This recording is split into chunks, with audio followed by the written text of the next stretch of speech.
Hello and welcome to the Proptech Hot Seat on iPropertyRadio with myself, Carol Tallon, the show where we explore trends and technologies driving innovation across the built environment.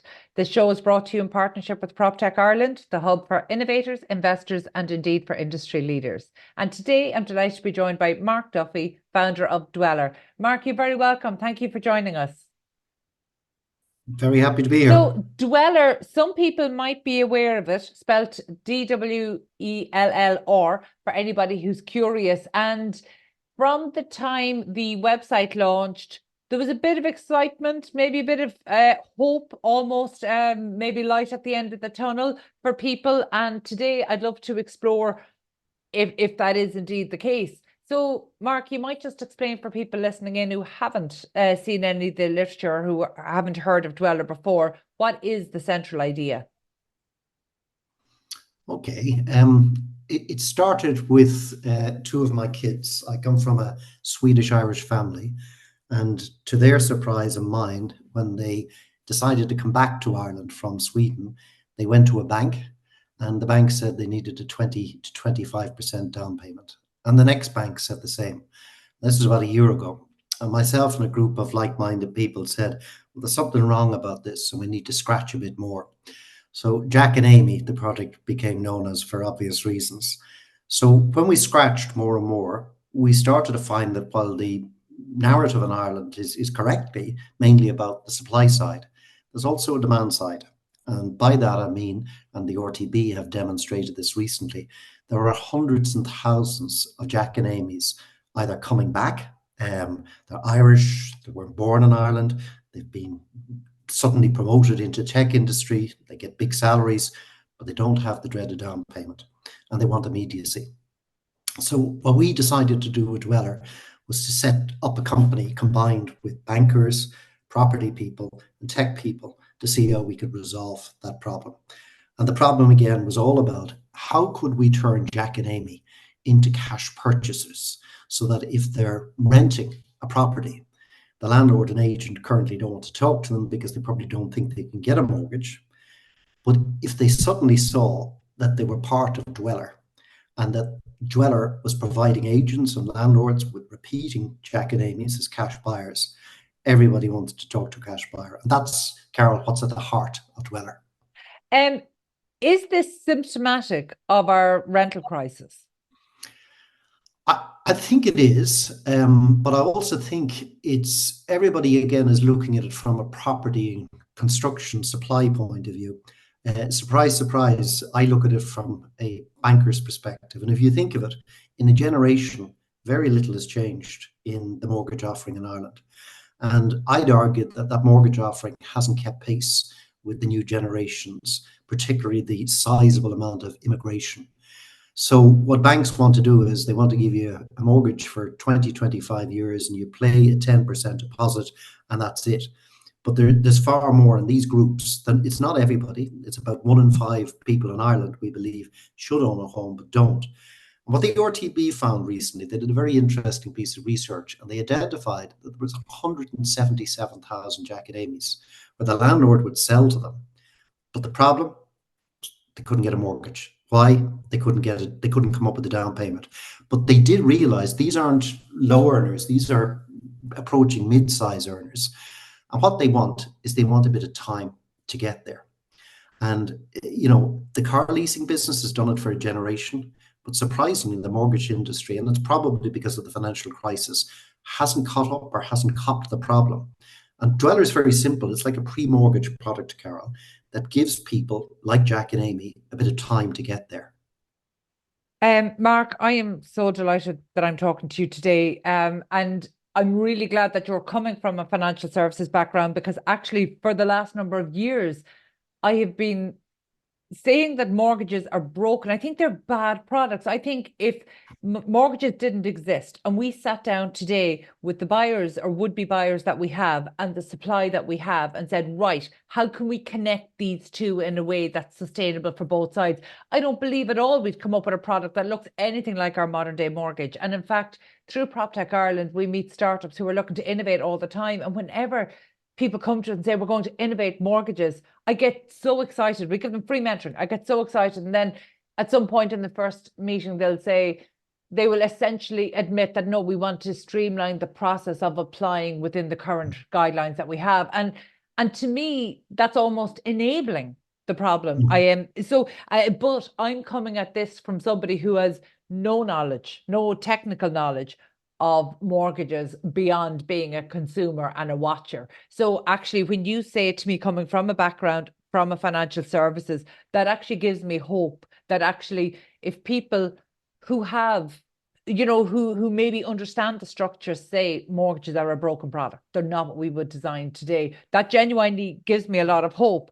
So now let's talk about how, I suppose, how mortgages, or I don't even care if they're called mortgages, how the financing to get from not being a homeowner to becoming a homeowner.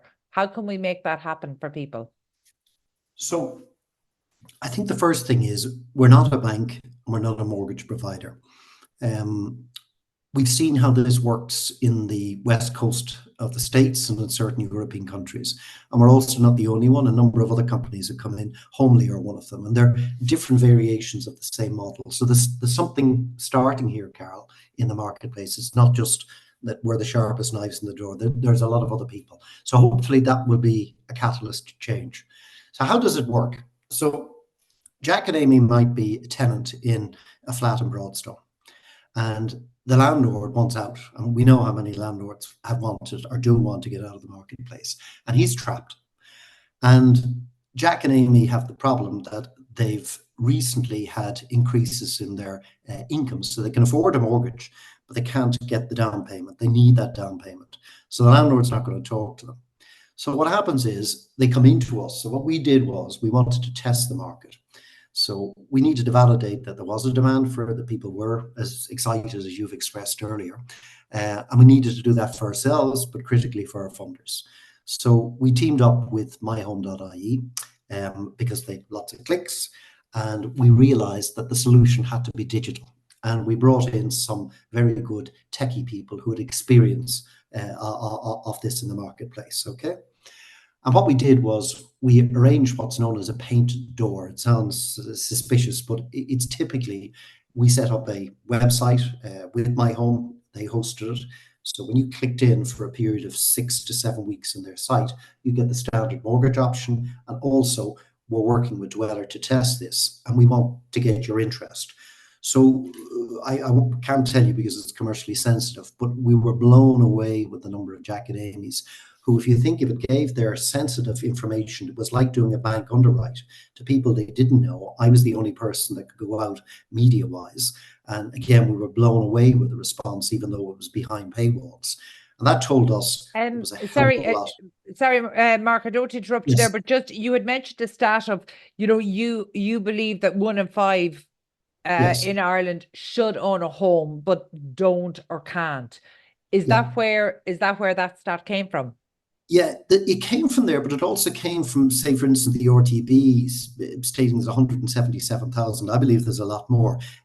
Carol, nobody knows how many there are, but there's an awful lot of them. And we all don't, we know this instinctively. You just have to walk the streets and you can see the problems or read the newspapers.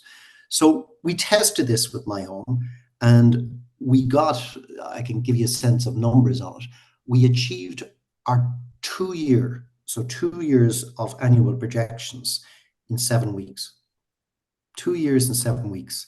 And what we did was we closed it down then. So we got all these people saying, look, when you're ready to launch, we're giving you our information. And we've kept warm to those people. So we kept them informed. We've been ethically very transparent with them. And we told them the last stage, which we'll touch on, I'm sure, before we finish, was we need to take this information and go to our funders and say, look, people do want this. They wanted numbers, and also we learned other things. They gave us a lot of feedback and a lot of things where we hadn't got it right, and we've tweaked it and corrected that. So that was fantastic. What we did though, Carol, and I was really interested again with the techie people involved in the team, they said, don't close the painted door completely. In other words, don't shut it down. So it's not a survey. This was a real bank underwrite. They said, leave a chink in the door. And I said, why would you do that? And they said, because if people keep applying, even though we're no longer publicizing it, are pushing it with My Home. And My Home, are getting, I think it's 3 million clicks a month. So if they're not pushing it, let's see what happens. And every day since the end of November, we've had a couple of million Jack and Amy's give us their information. And we're very sensitive, we're very proud that they'll trust us to do this, to say, look, have we missed the bus? Can we still be on the waiting list? And that tells me if you're not pushing it and they're still pushing in the door, that underscores just what a problem there is out there and what potential demand there could be for this.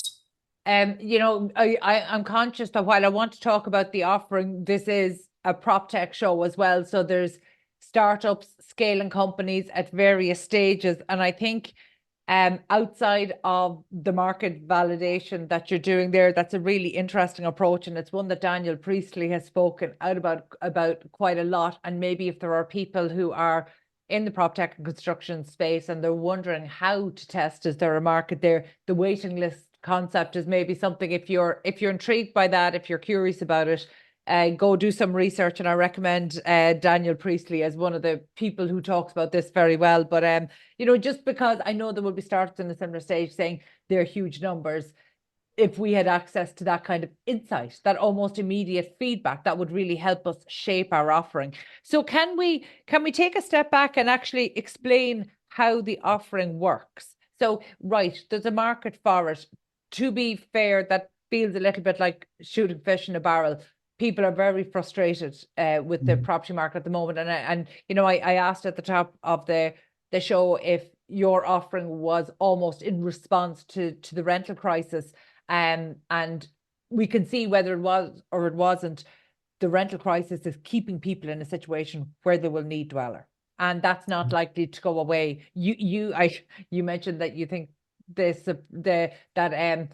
supply side gets all the conversation rather than the demand. As somebody coming from the supply side, I would say it doesn't get half the conversation it needs. But I understand where you're coming from. The reality is, I think we can take it that if we can find a way to make this work, there's a market for it. So now back to the mechanics. How does it work? So route one is the reason we developed the painted door with My Home, who were terrific on this because they were fascinated too, was to create a digital marketplace. So what Dwellr is, it's a facilitator, and it acts for a funder, an institutional funder, a long-term patient funder who wants to break into what's effectively, it's not my words, it's the head of the ECB, the president's words, it's almost a monopoly in Ireland of banking. Okay, so how it works in very simple terms is Jack and Amy click in and they want to buy a house or they want to buy the rental they're in, and they either come to us directly on our site or they come in through a My Home site, and they go click through a process. And we do two things. The first thing we do is we establish what they can buy, so they have their own preference. And we do property analytics, and we tell them you can have 5 attempts, otherwise we could be using a lot of foot leather. So we do 5 attempts with them. And Jack and Amy effectively get certified by Dwellr that if they go to an agent or they go to the landlord, it's a bit like a bank guarantee, a mortgage guarantee, okay? And the second thing we do is with a banking partner, we do a banking analytics. So we make sure that they're good for a loan, because ultimately Jack and Amy exit, which I'll explain the program, by getting a mortgage. So if Jack and Amy come back and say, look, we found the property in Kilmainham, we rerun the banking and particularly the property analytics to ensure that everything's good to go. And what Jack and Amy then do is they get approval, and they go into a standard, say, conveyance process, which we manage for them. And what happens then is, on completion, Jack and Amy sign 2 documents. They sign a lease purchase agreement, okay? So the lease part of it would have a monthly payment equivalent to whatever the rent would be. Say, take an example of buying the landlord's property. So it's £2,000 a month, it's whatever it is, okay? But the magic to this, and that's fixed for 3 years, so there's no movement in it, which is an attraction in an inflating market. But what they get, and the magic is, they also sign, they get an option agreement from us. And what that option agreement gives them is 36 strike prices, monthly strike prices over a period of 3 years, where Jack and Amy can rock up to us and say, Mark, I want to buy that property, and this is the strike price. And the strike price goes off, and this is very important, the CSO Retail Price Index, because the problem and the feedback we got was, well, having an option to purchase is grand, but the problem is some landlords can be naughty and they keep inflating the property ahead of what the real market is. So they're chasing their tails the whole time. This removes that. So the experience in the States is that usually, if the market's reasonable, our timing is reasonably good at present, Jack and Amy will exercise that option before the 36 months. We rerun the analytics, and Jack and Amy can either bring in their own mortgage approval, or we ask them that we'd like first dibs on doing it for them, and we go and place that mortgage with the bank. And what they do at the very beginning, I should have mentioned this, is they pay 3% of the purchase price to acquire the option. Why? Because they enter into an arrangement over the 36 months, and it could be in lump sums, or it could be, in a nice steady pattern each month, to build up to that magic 10% mortgage, and we get them bank ready for that mortgage. Now, what came back in the survey was, and we thought we'd get some resistance, because certainly as a father of 4 kids, my kids haven't been great savers. I'll be killed for this after the podcast, but people like the discipline of actually forced savings, because that's what they are. And I thought it wouldn't be the case. Absolutely not. So the second thing was, people absolutely, the red line for them was this option was pegged to something they could trust. And the only thing in Ireland you can trust is the CSO. The analytics aren't deep enough to trust any other model. And that's why we got such an expression of interest. What we also learned was, and this came as a real surprise to us, we were expecting, and our whole proposition had been targeting the second-hand market by price and value, right? But about 40% of the respondents in our system said, no, we want to buy new stuff. And it had also attracted, and you'll be interested given the background of the show, a lot of developers came out of the woodwork saying, God, that'd be great. That'd be a great sales aid for us, that we could actually, instead of selling large numbers of homes to some of these funds at discounts, shouldn't we be sending you our customers?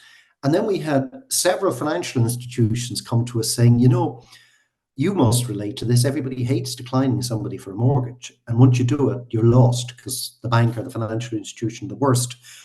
Could we actually introduce you to our marginal declines, which aren't being declined for bad reasons? It might be just they didn't have the sufficient down payment, because they saw it as a customer management tool, because those people would come back and we effectively would be a holding lot.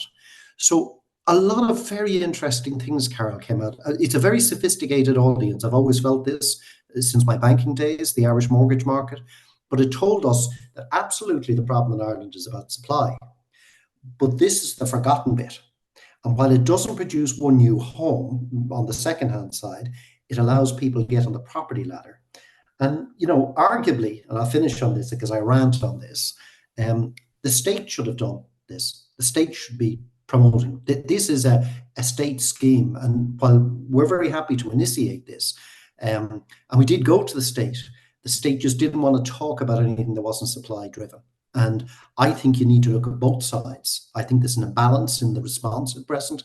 And, my 35 years of banking says it merits a look, and perhaps a private company shouldn't be left on its own to do it.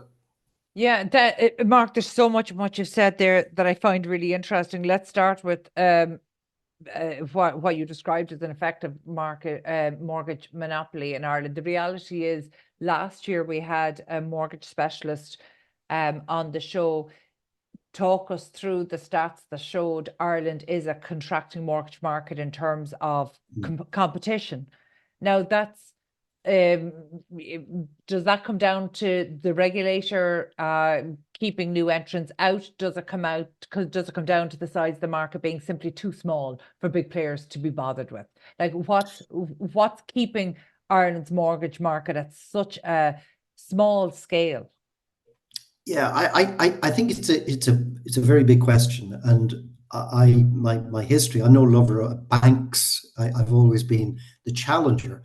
But the problem with the industry is, in my opinion, if there's a couple of issues, in no particular order. The government have a dead hand on the sector because they have been the dominant shareholder for a decade. Okay, and there's been clear reasons for that and good reasons, but it's gone on too long. And it's very difficult for a government not to say or to be accused that it's conflicted, where on the one hand it wants to maximize the taxpayer stakes in the bank, and the other side, I find the central bank and the competitions authority very quiet or muted in terms of what I would have expected to be a real marketing IDA type response to get banks in. The second thing is an awful lot of banks don't want to come in because they view that the market lacks scale. It's just too small. That's very difficult if you have to evict people to do it because of the peculiarities of our laws and the nature of our society. And that means the actual cost of capital is so high that you struggle to make money. And Ulster Bank and KBC and so on are examples of that. And in my opinion, I think what you need to do is I think the government needs to demonstrate its credentials. It talks a very good game about competition. But my first training in banking was in a company called ICC, which I eventually bought, the Industrial Credit Corporation and the ACC. There was a time in the 30s when the government actually saw the need to intervene in the market and to bring in competition and to bring in change. And I think that time is upon us again, because I don't think the mortgage industry at present is absolutely flat out at historically low levels of mortgages in real terms. So say it really got going and we could really build 50, 60, 70,000 houses. The reality is the current banking industry, if it's stretched now, it won't be able to cope then. So I think what we're trying to do is we're trying to stimulate as a catalyst in a small way. And I said there are other people like Homely, and I'm sure there'll be other people following us to do that. But I think the state has a huge role because the banks, they're not going to do anything about this. It'll be turkeys voting for Christmas. Yeah. Yeah, it's interesting. And I think that description of the government's maybe dead hand on the sector is unfortunately very accurate, but it doesn't need to be that, because you're absolutely right. Something like an IDA approach to this could actually work. We've seen it regenerate regions by employing innovation that we just don't see across other semi-states and state agencies. So I think that's a really interesting one. I am genuinely surprised by that stat of 40% of the people who've engaged with you on this are looking towards new homes. It tells me that the new homes marketing is doing a very good job, which is great. So I could see why home builders and developers would be interested. But I suppose I'm thinking back, I'm long enough in this to remember when Rent to Buy for New Homes came out the first time after the crash to try deal with some of the ghost estates that we had. And it just was never workable. And in fact, over the years, I've tried to find stats on successful by schemes that successfully use buy to let, and I can't find any stats on a development of that. So how do we take the lessons that have been learned in the past and make sure that we don't replicate those? I think there's a time for everything. I remember as a young banker, somebody came into me and he wanted funding for a thing called McDonald's, and it flopped. The second guy became a multimillionaire. Sometimes, Carol, it's down to luck and timing. Yeah, I think we know a few things from the banking side, and we are approaching it in a different way. There's no guarantee of success on this, but what my instinct tells me, having launched 2 or 3 financial products in Ireland over the years, is there is definitely something going on. The issue is, will it be with Dwellr or will it be the next person? But I think there is huge demand for change. And, just even, you go into a bank now, you don't meet human beings, and you have to do your business in a cubicle and online and talking to people. And that doesn't appeal to everybody for what's your biggest life decision, does it? Like, people want a bit more. It's a big amount of money. We've been saying that for years, actually, around the change in service in banks. And I have to make the point. I actually very recently, out of frustration, had to go in to a bank to set up a new business account, and actually the experience was so good. I'm going to say it's one of the best experiences I've had in nearly 20 years of banking. So I feel like I can say it was with AIB in at Lynch's Castle in Galway. Not only were they superb, but in terms of the human aspect, the inquiring about other things like mortgages. So this person actually found out that my daughter was in embarking on a 6-month pathway of getting ready for mortgages, but they wouldn't have known that if they hadn't asked the question. So in fact, actually, whereas I would previously been going online or to a broker, now I'm thinking, actually, I believe there's people within the bank at a human level that can actually, Carol, so I know this comes down to the person, but I suppose it's just because we've been writing off the service by banks for a decade and a half or more. So actually, when you experience good human service followed up by a text and an email, it really is remarkable that it's very good service. it is, but there's a difference, and I think it turns on if you're an SME and you're a Jack and Amy. Jack and Amy has become a commoditized product. It's very difficult to commoditize an SME product. And I think when you want to do something at a consumer level, whether it's getting foreign exchange or a mortgage or something, you're a number in. It's like going into the butcher's. You pick your little number off and you take your place in the queue, and you're talking to a chatbot or whatever. It's because it's a very expensive part of the business. Yeah, I know, and look at that, and that's fair enough. I think it's really interesting that you're positioning this as something almost that you don't want to do as a startup, that actually you believe the state should do this. And I suppose looking at that, while I agree with you, we know the state is not always the most creative when it comes to joining dots.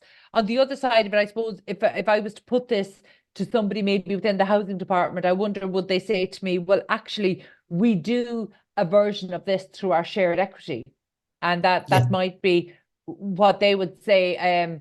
So would it be fair to say that maybe there's a need for this at a public and private sector? Because I think we've gone so far down the supported rental route for social housing that we're leading Ireland into a much more dangerous position in a couple of decades' time, that actually I think that we should be enabling home ownership for those who are capable of being able to maintain that. And I think so the state's shared equity product, I think, is a really good one. I'd like to see it. I would like to see it beyond the lending limits that it is now, and beyond even being available through the local authorities and through the home loan schemes. But is there an argument to say that actually there's a need for this in both public and private schemes? I think so. I mean, I'm a believer in the share, the first home scheme, but the problem is it's constrained by some of the banks who have supported it. And people forget that. People think it's just a state scheme. That acts as a dead hand again on that scheme. And the banks that get pulled screaming, they will extend it, but they're no lovers of that scheme. I think for what we're doing, there's some very interesting companies globally on this, and there's one particular in the west coast of the States called Divvy Homes, DIVVY, homes.com. And we've modeled our business, not completely on them, there's some substantial differences, but they started because they couldn't get the Californian government to actually effectively enter into a public-private type scheme. So our view on Dwellr is that governments could get the likes of ISIF for the pension funds or whatever to actually provide the equity that we're out begging from institutional foreign fund holders at present, because it ticks two boxes. ISIF, for instance, have a profit box and a social box in terms of how they're judged. And that's what we're at in Dwellr and other similar companies. And I think the state, from our perspective, we're not setting this up to sell it to the state or debate them in. And I think there's some very progressive people in the government at present, and they have problems. But I think you have a civil service that just doesn't, particularly the Department of Finance and Housing, neither of which want to get into the state financing in this particular manner. And what we're hoping is maybe, it sounds arrogant saying it, I don't mean it this way, but maybe the examples from us and others at present will persuade them of the need to do it. And it's not a new idea, Carol. You said it earlier. Like there have been schemes. You go back to the 50s with the local authorities and various schemes. The political parties in power at present, at the core of their political ethos, is getting people on the property ladder, but they have a complete block that it can only happen on the supply side. That's wrong, and that's what we're trying to disprove. Yeah, and look, I think that when we talk about this, people are going to be thinking of rent to buy in the way that it was promoted previously. And just in relation to Divvy Homes, from memory, were they kind of pushing a new model of fractional ownership that it almost got sucked into the blockchain conversation as opposed to the helping Jack and Amy get on the market? Yeah, how they started, a lot of these companies did in the West Coast. Home ownership, or they're called both rent to buy and lease to own, right? So rent to buy, as it would be more correctly termed in the States, came up about 10, 11 years ago. In Ireland, there was a guy down in Limerick, I think it was, some home builder who, in response to the housing crisis, the banking crisis, decided this was a good sales aid. But again, neither of them started well, and the Irish one just disappeared.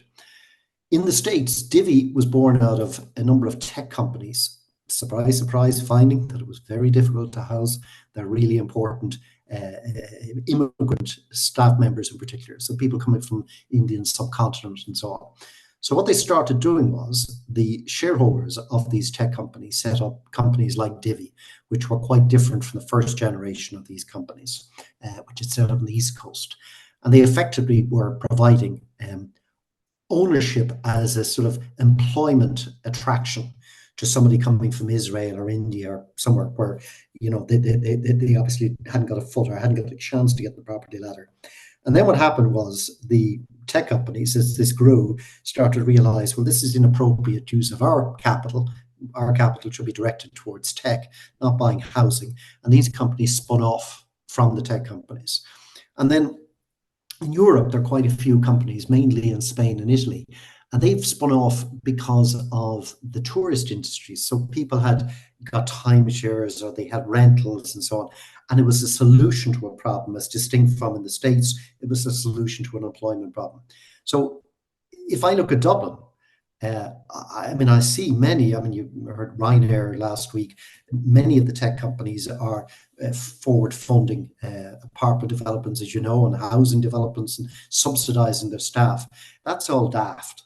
And what we want to do is to say, well, you could skin the cat differently, and you could say to Jack and Amy, look, they're going to work for, say, Google or something, and they're probably going to start earning big bonuses. And those bonuses are going to come in over a period, the way they vest them, of 2 or 3 years. So what we'll do is we'll introduce you to Dwellr, and Dwellr will put you through. And if you pass the test and you get your apartment and you get your option to purchase, their equity, their down payment comes out of their Google bonus. That's the way it works in the States. So there's an elegance to this. And Dublin is not dissimilar to many of the other techie cities around Europe and the West Coast and the States. That's why Dwellr was born, intellectually in the West Coast in Divvy. Yeah, no, and I think that makes absolute sense. And in fact, you're describing it as homes as an employer attraction, but the reality is, if it is not an employment attraction or an employer bonus that they can incorporate, then it's actually an impediment for people. So we know it's one of the challenges to attracting staff, so I think, again, definitely there's no question around the problem. So the focus has to be on the right solution. And I'm conscious of time and that we need to finish up, but couple of, I believe people listening in today who see this as a viable option for them. I'm trying to think of the questions that they would ask if they were on this seat. And I think the first one would be, what happens to the 3% if people don't proceed and get a mortgage? So we're very clear on this, Carol. We're a new company and we don't expect people, we run it ethically, transparently, and there's a number of people who are well known in the marketplace. So this isn't a young startup. I'm the eldest, but there's a group, but we have to be ethically convincing to people. So the 3%, firstly, Jack and Amy open their bank account, and the 3% goes into that bank account. We have nothing to do with it, okay? There's a mandate given to the bank which says Jack and Amy can't use that for any other reason except the down payment unless they terminate the agreement with us. And they build up the 10%, but say they don't, or say they fail to get bank approval, they get all the money back less 1% of the starting value. Okay, and that's to pay for us. The only way that they could pay more would be if they thrash the apartment. But you'd be pretty stupid to thrash your own apartment. But people can do strange things. So if, for instance, after 3 years, Jack and Amy found that, look, the market conditions aren't right, which can be an issue. This thing goes against you if interest rates were to go up again or the market was to crash. They can pay an extra 1% to kick the can for another 2 years. That's the maximum. So it's structured in a way that, in getting our funding, we've had to get funders who are patient enough to do that and will look to the long term. But you said it yourself earlier on. I mean, the Dwellr product, we are getting tech companies coming to us, we're getting developers coming to us saying, we want to outsource our problem to you. I jokingly said to somebody the other day, Michael O'Leary should have phoned us to say, look, we want to use this as an incentive for, pilots and people to keep them in Dublin and near the airport. And we'll give them the 10% over 3 years, and you buy the houses for them. So I think people like Ryanair, if this became really successful, will do exactly that because it's not their core business. So the product is set up in it's transparent. We're not, regulated to hold money. We're not regulated to give mortgages. What we are is a bit like the conductor in the orchestra. We conduct a digital market, and somebody funds it, and everything else is done by regulated entities. We don't want to get involved in people's money. We want to make the thing happen, and it's a very simple company at one level. Very good. And Mark, one kind of final question here, and this is really reflecting the marketplace today. We've talked about supply and demand, and the reality is, while there has been a slight slowdown, particularly in Dublin, the Greater Dublin area, the reality is it is still quite the seller's market. So in terms of this being such a competitive marketplace, like how long does it take to set this kind of process up? So for example, will you have a vendor who is patient enough? Like it's different where you've got tenants in a home and they have a relationship with the landlord and everybody sees this as a process that's going to go in the right direction. But actually, if you've somebody sitting paying high rent in another apartment and they see a property coming on the market and they're competing with 35, 40 mortgage ready buyers, the reality is, the seller is going to go with the most convenient, ready to go option. Yeah. What would make this attractive for a seller? I think what will make it attractive for the seller is probably his agents. Once the agent gets comfortable with the Dwellr process and sees it as a repeating cash buyer, it reduces an agent's costs and it gives them greater reliability because we're repeating. And what agent isn't going to go to a vendor and say, well, look, you've got 3 or 4 apartments and you want to get out. I know Dwellr and they're good to deal with, and it happens. I think the agents will drive that, so that when Jack and Amy actually get to, whatever agent it is, my experience from looking at it in the States is Jack and Amy go top of the ladder, even above a bank pre-approval, because the agencies, bang, bang, bang, easy process. And if Dwellr will keep giving me this, I can keep doing business. So when you think it through, the product at the beginning fascinated me because of these things. Because in the end of the day, if we had to pay enormous sums of money to get leads and get business in, the economics are too thin in this business to make it happen. But the agent will do it and his vendor will pay him. So we get free leads, the agent gets commission where normally he wouldn't have seen it, the landlord gets a sale where he didn't think it was possible. It keeps happening for the agent, and Jack and Amy are as happy as pigs and mug. So it's one of these things. I know it sounds like, the Goldilocks syndrome, but it's just one of these odd products that, everybody gets a bit out of it. And that's, in my experience, what makes successful financial service products. So what's the problem? Why isn't this in the marketplace already? So what we had to do is we had to firstly get quite complex plumbing in place and get some very sophisticated people to believe in it to join the team. These are really, really top-end people. So we did that. It's only 7 people, but it doesn't need many more because of the nature of the business. Then we got kickback from funders who said, we're not going to do this until you test it in the marketplace and put 50 million to work and come back and show us it does. And we said, well, look, we're not going to take that risk and we don't have that money. So we then came back to them, we racked our brains and we came back to them and said, well, we're going to put the painted door in front of you. And if we can get particular hurdles on this, will you re-engage with us? And they said, yeah, disbelievingly, I think a lot of them.